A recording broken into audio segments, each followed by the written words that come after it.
سلسلہ چل رہا ہے اور اب تھوڑا سا حصہ ہی اس کا باقی رہ گیا. گزشتہ جمعے میں بات ہوئی تھی فتح مکہ کی. گزشتہ سے مراد گزشتہ جمعے تو میں نہیں تھا, اس سے پچھلے جمعے کے اندر فتح مکہ کی. اور فتح مکہ میں جو مردوں اور عورتوں کی بیعت ہوئی اور نبی کریم صلی اللہ علیہ وسلم اور حضرت ہندہ رضی اللہ تعالی عنہ کے مابین جو مکالمہ ہوا, اس کا ذکر آیا. آپ صلی اللہ علیہ وسلم جب مکہ مکرمہ میں داخل ہوئے تو بہت ہی تھوڑی سی کچھ جگہوں پر مزاحمت ہوئی اور باقی لوگ انہوں نے امان لے لی. آپ مکہ مکرمہ میں آنے کے بعد بیت اللہ کی طرف گئے اور خود اپنے ہاتھ مبارک سے, آپ کے ہاتھ میں ایک چھڑی تھی اور اس سے آپ جو بیت اللہ میں جو بت رکھے ہوئے تھے, چاہے وہ بیت اللہ شریف کے اندر تھے یا بیت اللہ شریف کے باہر مطاف کے اندر تھے, آپ خود ان کو ایک اپنی لاٹھی سے گراتے ہوئے جا رہے تھے. اور یہ آیتیں آپ کے لب مبارک کے اوپر تھیں کہ وَقُلْ جَاءَ الْحَقُّ وَزَهَقَ الْبَاطِلُ إِنَّ الْبَاطِلَ كَانَ زَهُوقًا, کہ حق آ گیا اور باطل جو ہے وہ بھاگ گیا, اور یہ باطل ہے ہی کہ اس کی قسمت ہی شکست, اور اس کے مقدر کے اندر اللہ پاک نے جو ہے وہ رسوائی لکھی ہے. اور یہ اوندھے منہ ان بتوں کو آپ اپنی چھڑی کے ذریعے سے گراتے ہوئے جا رہے تھے. تو بعض لوگوں نے لکھا ہے کہ یعنی یہ بت حالانکہ سیسے سے چپکائے گئے تھے, لیکن آپ کی لاٹھی کی زور سے وہ جو ہے پیچھے کی طرف گر جایا کرتے تھے. پھر آپ نے خانہ کعبہ کی چابی منگوائی. عثمان بن ابی طلحہ جو خانہ کعبہ کے جن کے پاس چابی تھی, تو عثمان بن طلحہ کو بلایا اور ان سے کہا کہ خانہ کعبہ کی چابی لائیں. اور آپ اندر داخل ہوئے خانہ کعبہ میں طواف سے فارغ ہو کر. ان عثمان بن طلحہ بعد مسلمان ہوئے, ان سے آپ نے ہجرت سے پہلے ایک دفعہ کہا تھا کہ میرے لیے خانہ کعبہ کھول دو, میں اندر جانا چاہتا ہوں. تو انہوں نے بہت ہی گستاخانہ جواب دیا تھا. مسلمان نہیں تھے اس وقت. تو انہوں نے کہا کہ یہ کعبہ تو معزز لوگوں کے لیے کھولا جاتا ہے, بڑے لوگوں کے لیے کھولا جاتا ہے. تو گویا کہ آپ صلی اللہ علیہ وسلم نے کہا کہ میں آپ کی حیثیت ایسی نہیں سمجھتا کہ آپ کے لیے خانہ کعبہ کو کھولوں. تو آپ نے کہا تھا کہ عثمان ایک دن اس کعبے کی چابی میرے ہاتھ میں ہوگی, پھر میری مرضی ہوگی کہ میں جس کو دوں, میں دوں گا خانہ کعبہ کی چابی. اس نے کہا کہ اگر ایسا کوئی دن بھی ہمارے نصیب میں ہے اور ہماری قسمت میں ہے تو وہ قریش کی تاریخ کا سب سے برا دن ہوگا. تو آپ نے فرمایا کہ نہیں, وہ قریش کی تاریخ کا سب سے اچھا دن ہوگا. تو عثمان بن طلحہ آئے, ان سے کہا خانہ کعبہ کی چابی دیں. چابی انہوں نے دیا, آپ نے خانہ کعبہ کھولا, اندر تشریف لے کر گئے. اس میں تصویریں تھیں دیواروں کے اوپر. تو آپ نے زمزم منگوایا اور کہا کہ دیواروں کی تصویروں کو مٹا دیا جائے, دھو دیا جائے. اور آب زمزم سے پھر ان تصویروں کو جو خانہ کعبہ کی دیواروں پر بنائی گئی تھی ان کو دھویا گیا. اور آپ اس وقت تک باہر کھڑے رہے جب تک کہ دیواریں صاف نہیں کر دی گئی تصویروں سے. اس لیے اپنے گھروں کے اندر بھی دیواروں کے اوپر یہ تصویریں نہیں لگانی چاہیے. بہت واضح حدیث ہے کہ جس گھر کے اندر کتا ہو اور جس گھر کے اندر تصویر ہو, رحمت کے فرشتے اس گھر کے اندر داخل نہیں ہوتے. اس لیے یہ جو کاغذ کی جو ڈیجیٹل تصویر ہے جو موبائل پر آتی ہے, جو اسکرین پر آتی ہے, اس میں تو علماء کا اختلاف ہے کہ یہ تصویر ہے یا نہیں ہے. لیکن جو کاغذ کی تصویر ہے اور جو اخبار کی تصویر ہے یا کسی بورڈ کی تصویر ہے, اس پر تو ہندوستان پاکستان کے علماء کم سے کم متفق ہیں کہ یہ تصویر ہے اور اس سے اجتناب کرنا چاہیے. تو آپ نے پھر خانہ کعبہ میں داخل ہوئے اور آپ نے وہاں پر نوافل ادا کیے, اور پورے بیت اللہ کے گوشوں پر آپ نے جا کر چاروں طرف سے تکبیر بلند کی، توحید، کیونکہ بتوں سے بھی خانہ کعبہ کو پاک کیا گیا تھا، تو صدائے توحید وہاں پر آپ صلی اللہ علیہ وسلم نے بلند کی۔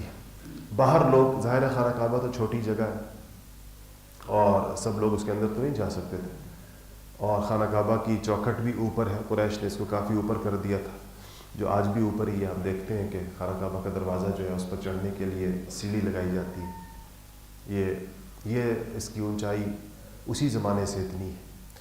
قریش نے جب نیا خانہ کعبہ بنایا تھا تو اس وقت اس کی اونچائی اس کے دروازے کی تھی۔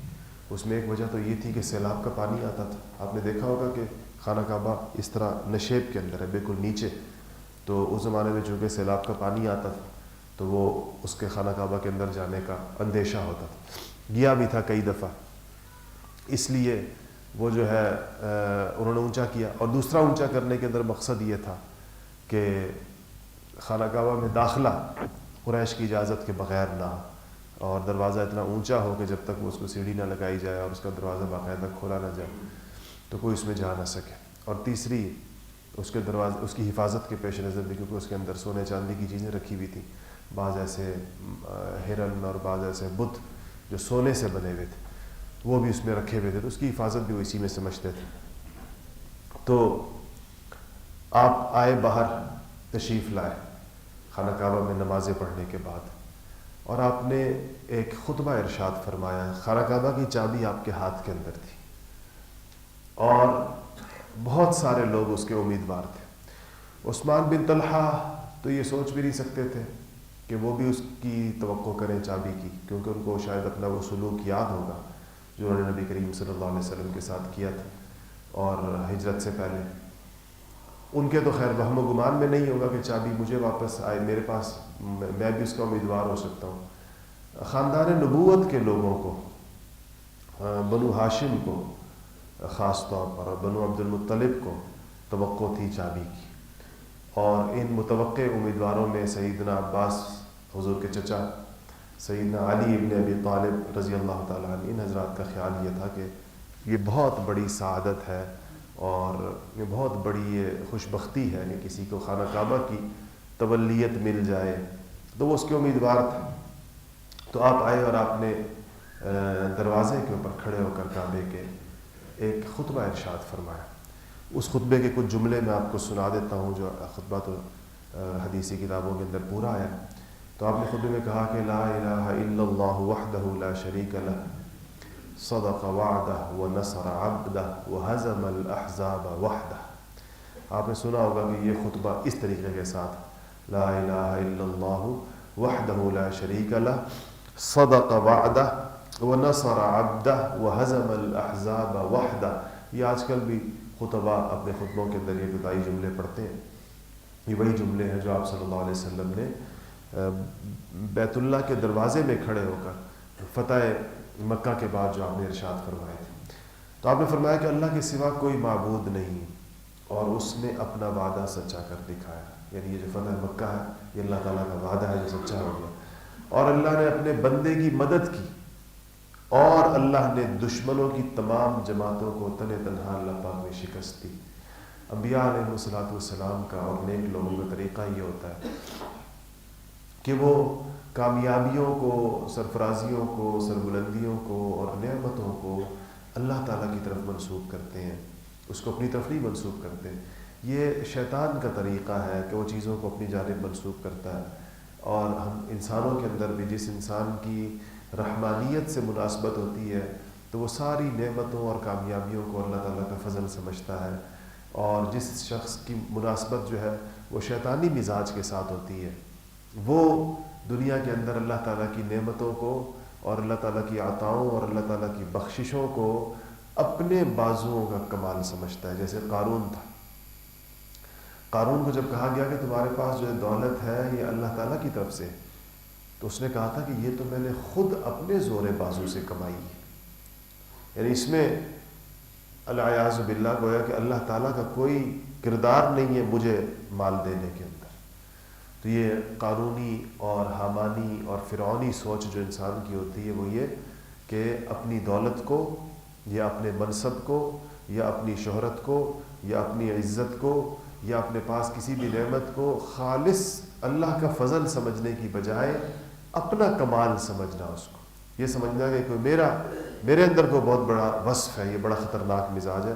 اللہ تعالیٰ ایسے سر کو نیچا کیے بغیر موت نہیں دیتے جب تک اس کو اس کا سر جھکا نہ دیا جائے، اور جب تک اللہ پاک اس کے غرور کا دنیا کے اندر علاج نہ کر دے اور اس کے دماغ سے اس خناس کو نکال نہ دے، تو دنیا سے ایسا بندہ عام طور پہ اگر مسلمان ہے تو رخصت نہیں ہوگا۔ کافر ہے اور آخرت کے ابدی عذاب ہے تو اسی حالت غرور میں بھی دنیا سے جا سکتا ہے۔ اگر مسلمان ہے اور اسے جنت کے اندر جانا ہے بالآخر ساری سزائیں بھگتنے کے بعد، تو اس کو اس چیز کی دنیا کے اندر سزا ملتی ہے۔ تو آپ نے فرمایا کہ یہ سب اللہ تعالیٰ نے تنہا اللہ تعالیٰ نے شکست دی، مطلب یہ کہ کوئی شائبہ بھی نہ ہو ہماری شرکت کا اس کے اندر، کہ ہم اس فتح مکہ کے اندر یہ سمجھیں کہ ہم نے بھی کوئی بڑا کمال کیا۔ پھر آپ نے فرمایا کہ اے لوگوں، جو خصلت اور عادت چاہے جانی ہو، یعنی وہ چیز جو خواہ وہ کوئی خصلت یا عادت یعنی کوئی طریقہ کار، طرز زندگی جاہلیت کے زمانے کا، یا چاہے وہ کوئی مالی طور طریقہ ہے، یعنی تمہارے جو مالی معاملات ہیں، لین دین ہے، یا تمہاری معاشرت اور رہن سہن کے جو طریقے تھے آج سے پہلے کا جس کا دعویٰ کیا جا سکے، وہ سب میرے قدموں کے نیچے ہیں۔ تحت قدمی موضوع، دوسری جگہ آتا ہے کہ جاہلیت کے جتنا شعار ہے، وہ ساری چیزیں جو جاہلیت کے اطوار ہیں، جاہلیت کے جو طور طریقے ہیں، چاہے وہ مالی لین دین سے متعلق ہیں، جیسے کہ سود ہے، دیگر چیزیں تھیں جس کے بارے میں آگے چل کر پھر حجۃ الوداع کے اوپر بالکل واضح احکامات آ گئے، لیکن آپ نے یہ بتایا کہ جب اسلام کہیں پر آتا ہے اور نبی جب کہیں پر آتا ہے تو وہ اپنا طرز زندگی لے کر آتا ہے، اپنے طور طریقے لے کر آتا ہے، اپنی تہذیب اور اپنا تمدن لے کر آتا ہے۔ یہ نہیں کہ وہ کفر کی یا زمانہ جاہلیت کی صرف وہی چیزیں باقی رکھی جاتی ہیں جن کے ساتھ اسلام کو کوئی مسئلہ نہیں ہوتا، جس کو اسلام دوبارہ سے اس کی اجازت دیتا ہے یا اس کو اسلام اس کو قائم رکھنا چاہے تو رکھتا ہے، ورنہ اس بنیاد پر نہیں۔ پھر آپ نے فرمایا کہ بیت اللہ کی دربانی اور حاجیوں کو زمزم کا پانی پلانا، یعنی یہ خدمتیں جن لوگوں کے ذمے تھیں یہ اسی طرح برقرار رکھی جائیں گی، یعنی یہ خدمتیں ان سب کو یہ ڈر تھا کہ ہم سے یہ خدمتیں لے لی جائیں گی اور صحابہ کو دی جائیں گی۔ آپ نے کہا یہ حسب دستور برقرار رکھی جائیں گی، اور آپ نے فرمایا کہ یاد رکھو کہ جو شخص خطأً قتل کیا جائے، قتل خطا جس کو کہتے ہیں، غلطی سے جو انسان سے قتل ہو جاتا ہے تو کوڑے سے یا لاٹھی سے، تو اس کی دیت یعنی خون بہا، اس کا جو معاوضہ ہے غلطی سے قتل ہونے کا، وہ 100 اونٹ ہوں گے جن میں سے 40 اونٹنیاں حاملہ ہوں گی۔ اور آپ نے فرمایا کہ اے قریش، اللہ تعالیٰ نے جاہلیت کی نخوت، تکبر کو اور غرور کو اور آباء و اجداد پر فخر کرنے کو یہ اللہ نے باطل کر دیا، یعنی یہ طریقہ ختم ہو گیا اب دنیا سے۔ اب کوئی شخص اپنے باپ دادوں پر اور جاہلیت کے طور طریقوں کے اوپر فخر نہ کرے۔ آپ دیکھیں یہ ساری وہ چیزیں ہیں جو رسول اللہ صلی اللہ علیہ وسلم مسلمانوں کی زندگیوں سے نکال کر گئے تھے، اور مسلمانوں نے پھر صدیوں کے بعد ان چیزوں کو نئے ناموں کے ساتھ اپنی زندگیوں کے اندر دوبارہ داخل کر دیا۔ آج یہ سب ہماری زندگیوں کے اندر موجود ہے۔ یہ جو ہمارے ذات برادری کا ایک خاص قسم کا تصور، جس کے اندر اپنے آباء و اجداد کو دوسروں کے آباء و اجداد سے افضل سمجھنا، اپنے خاندان کو دوسرے خاندانوں سے بہتر سمجھنا، یہ وہ جاہلیت کا طریقہ تھا جس کو رسول اللہ صلی اللہ علیہ وسلم نے فرمایا کہ یہ ختم ہو گیا ہے۔ آج کے بعد جو ہوگا ان اکرمکم عند اللہ اتقاکم، نیا پیمانہ دے دیا دنیا کو کہ اب دنیا کے اندر بزرگی اور بڑائی، عزت و سرفرازی وہ تقوی کی بنیاد پر ہوگی، نسب کی بنیاد پر نہیں ہوگی۔ اس بنیاد پر نہیں ہوگی کہ فلانا شخص فلاں گھر میں پیدا ہو گیا تو یہ زیادہ عزت کا مستحق ہے، اور فلانا شخص اگر فلاں گھر میں پیدا ہو گیا تو یہ کسی عزت کا مستحق نہیں ہے۔ یہ پیمانہ اسلام کا پیمانہ نہیں۔ یہ وہ چیزیں تھیں جو آپ نے فتح مکہ کے موقع پر بھی، اور پھر اس سے بھی زیادہ وضاحت اور صراحت کے ساتھ حجۃ الوداع جو آگے آ رہا ہے، جو آخری حج آپ نے فرمایا، جس کے اندر آپ نے پوری دنیا کو، انسانیت کو ایک بہت ہی فصیح و بلیغ خطبہ دیا، جس میں رہتی دنیا تک کے احکامات ان کو بتائے کہ تم لوگ زندگیاں کیسے گزارو گے۔ پھر آپ نے فرمایا کہ سنو، اور کہا کہ سب لوگ، آپ نے کہا کہ یہ باطل کر دیا اللہ پاک نے آباء و اجداد کے نام پر فخر کرنا اور جاہلیت کے زمانے کے جو تکبرات، جتنے بھی تکبر تھے، بڑائی کے جو پیمانے جاہلیت میں تم لوگوں نے قائم کر رکھے تھے، وہ اللہ پاک نے باطل کر دیا اور فرمایا کہ سب لوگ آدم سے ہیں. سارے انسان کا کیوں برابر ہے کہ سب کس سے ہیں؟ آدم سے ہیں، اور آدم مٹی سے ہیں. آپ نے فرمایا، کہا کہ کیا ہے؟ کیوں کہ الناس من آدم، سارے کے سارے لوگ آدم کی اولاد، آدم سے ہیں. وآدم من تراب، اور آدم جو ہے وہ مٹی سے ہیں. اس لیے انسان کو تکبر اور غرور جو ہے وہ زیب نہیں دیتا. پھر آپ نے فرمایا، یہ آیت تلاوت کی کہ یا ایھا الناس انا خلقناکم من ذکر و انثی وجعلناکم شعوبا وقبائل لتعارفوا ان اکرمکم عند اللہ اتقاکم ان اللہ علیم خبیر. یہ آیت آپ نے یہاں تلاوت فرمائی کہ اے لوگوں، ہم نے، اللہ فرما رہے ہیں، ہم نے تم کو مرد اور عورت سے پیدا کیا. مطلب یہ کہ تم میں سے کوئی شخص کیسے کسی امتیازی حیثیت کا تقاضا کر سکتا ہے جبکہ دنیا میں آنے کا طریقہ سب کا ایک جیسا ہے. تم سب کے سب مرد اور عورت سے پیدا ہوئے ہو. یا تو دنیا میں کوئی انسان کہے کہ میں آسمان سے براہ راست زمین پر اترا ہوں، اس لیے مجھے جو ہے وہ زیادہ عزت زیبا ہے اور مجھے میری کوئی حیثیت اور شان زیادہ ہے. تو اللہ فرما رہے سب ایک ہی طریقے سے پیدا ہوئے دنیا، یعنی سب عورت اور مرد سے تمہیں پیدا کیا اللہ پاک نے، اور تم کو شاخوں وجعلناکم شعوبا وقبائل، اور اللہ پاک نے تم کو شاخوں اور برادریوں یعنی خاندانوں اور قبیلوں کے اندر تقسیم کیا. یعنی تمہارے خاندان اور قبیلے بنائے. کیوں بنائے؟ لتعارفوا، تاکہ تمہیں ایک دوسرے سے تعارف کرنے کے اندر آسانی ہو. کون کس کا بیٹا ہے؟ ظاہر بات ہے یہ قبیلہ ایسے ہی بنتا ہے، فلانے کا بیٹا ہے، فلانے کا پوتا ہے، فلانے کا پڑ پوتا ہے. تو اس طرح ایک بندے کی اولاد ایک طرف سمجھی جائے ایک نام ہوتا ہے، ان کا دوسرے بندے کی اولاد کا دوسرا نام ہوتا ہے. تو اللہ پاک نے فرمایا کہ لتعارفوا، یہ تمہارے تعارف کے لیے.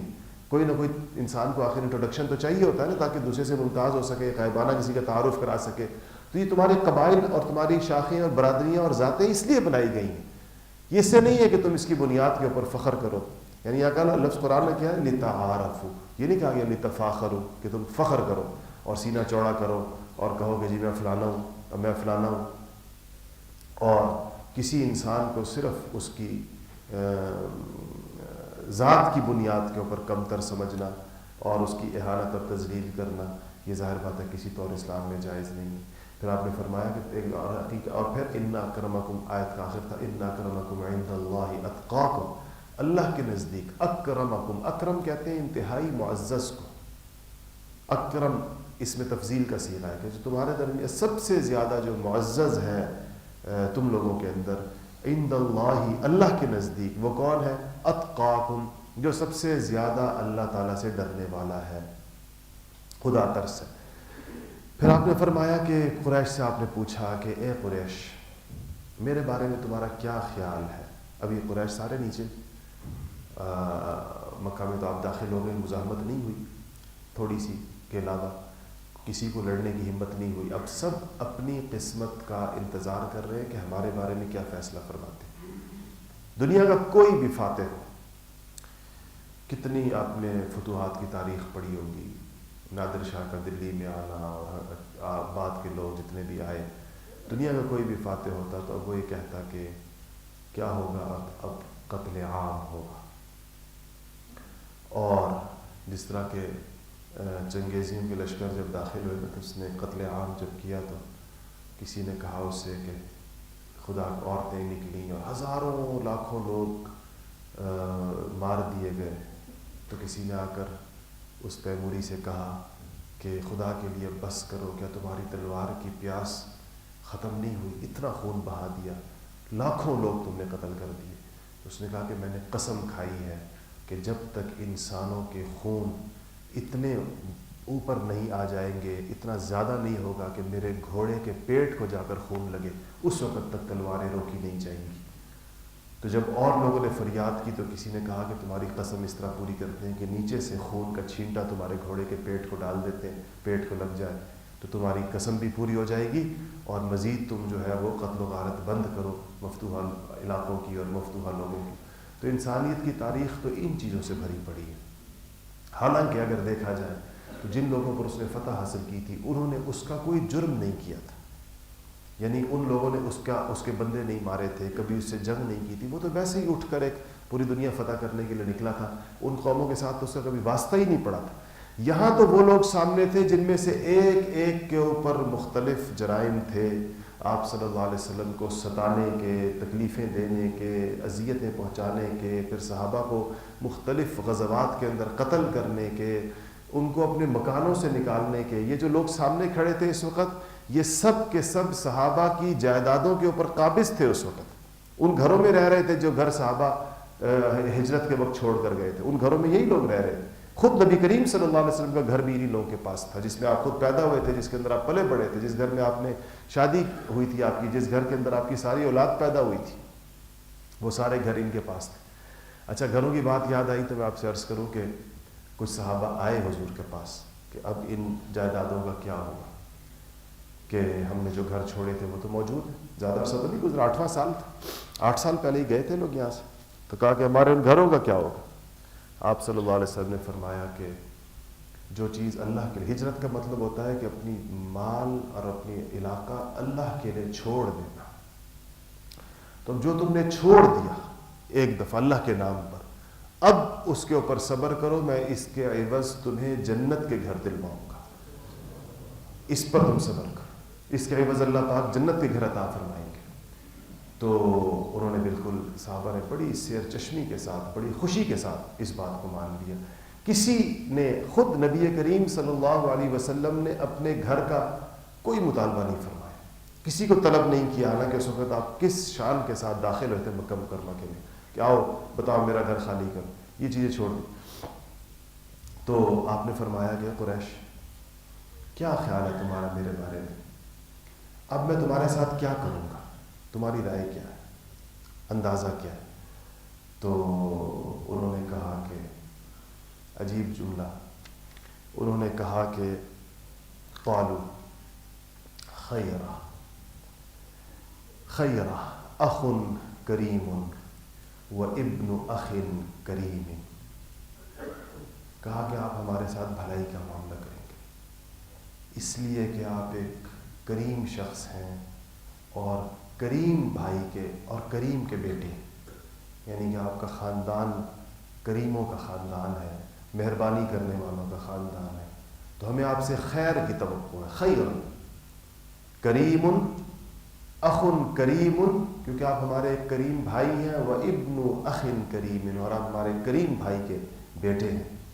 تو آپ نے فرمایا کہ آج میں تم سے وہی کہتا ہوں جو جرم کھلنے کے بعد اور راز فاش ہونے کے بعد یوسف علیہ السلام نے اپنے بھائیوں سے کہا تھا کہ لا تثریب علیکم اليوم اذهبوا فانتم طلقاء، کہ آج تمہارے اوپر کوئی بوجھ نہیں ہے اور آج تم کسی چیز کے اندر ماخوذ اور پکڑے ہوئے نہیں ہو، جاؤ تم سب کے سب آزاد ہو۔ اس طرح آپ نے، اس کو عفو عام کہتے ہیں، کہ آپ نے عام معافی کا اعلان کر دیا، ہر شخص خاص سے جتنے سوائے 15 لوگوں کے۔ 15 لوگ ایسے تھے، وہ بدبخت ازلی، جن کے بارے میں حکم خدا بندی یہ ہوا کہ ان کو ان کے جرائم کی سزا دی جائے گی، اور ان میں سے ایک تو اتنا بدبخت تھا کہ جب اس کے پیچھے صحابہ کو بھیجا تو وہ خانہ کعبہ کے اندر بھاگ گیا، اور خانہ کعبہ میں جا کر خانہ کعبہ کے پردے کے پیچھے کعبے کی دیوار کے ساتھ چمٹ گیا کہ اس جگہ تو مجھے کوئی نہیں قتل کرے گا۔ آپ نے صحابہ سے فرمایا کہ اس کو وہیں قتل کر دو۔